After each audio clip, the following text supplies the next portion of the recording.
Hey, fellow readers. So last night I managed to finish Ensnared. This is the last book of the Splintered series. Um, if you have not read this series, I'm going to tell you right now, go ahead and read it first and then come to this. Because don't think I'm going to be able to do this without spoiling some things at least. So at the end of the last book, which is Unhinged, um,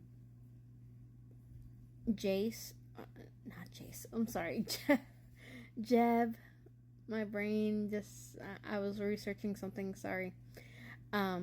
Jeb and Morpheus, along with the Red Queen, get trapped into the Looking Glass world. And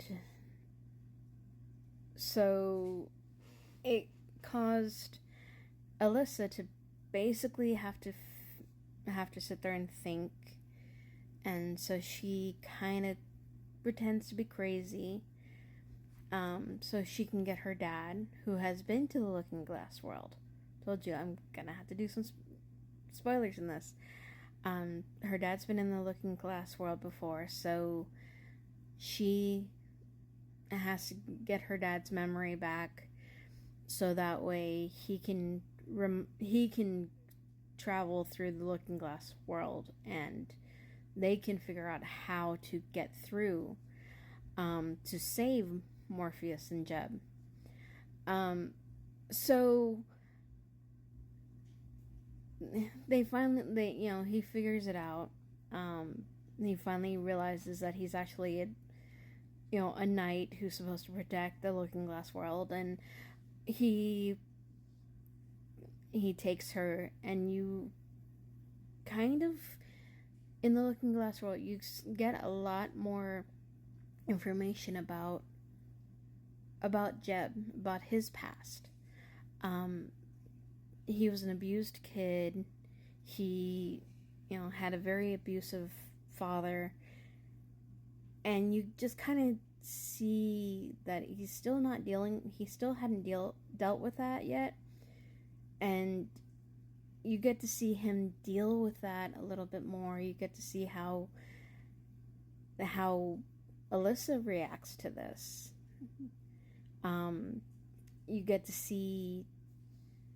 kind of get to see Jeb, in a way, control Morpheus. And it kind of becomes a shoe on the other foot situation for Alyssa and Jeb. And it was actually pretty interesting. Like, in a way, they kind of end up understanding each other a lot more. In my opinion, they kind of become a little bit closer about that. And by the end of it kind of makes Jeb and Morpheus realize the struggle that they've been putting Alyssa to, because they're both fighting over her. They're both arguing over every little thing about her, and whether or not she should face the danger or she should stay behind and be a little princess and be protected. And it was kind of a fascinating take. I would not say this book was as good as the other two, but I did enjoy it. I really do think she did tie things a little bit neater, though there were a few things that I kind of wanted to know, like, why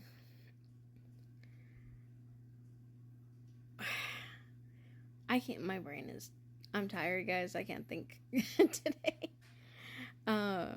So if you've saw my earlier video, you know that I went to go get a new book signed by the author for Sally's Lament. However, unfortunately, that book has to go to the bottom of the TBR. This next book is definitely worth reading. This is The Cursed Princess Club. This follows Gwen as she kind of figures out who she is, figures out what she's really about, and she kind of goes through a lot in this one. I've read the webtoon comic. Like I've actually finished the whole comic. Like the whole comic, I loved this so much. And when I saw it in the bookstore for books, I really wanted to. I had to have this. So I'm going to be reading the next 3 books because I don't have the 4th yet. But the next 3 books of Cursed Princess Club, guys. So I will keep you updated. So happy reading.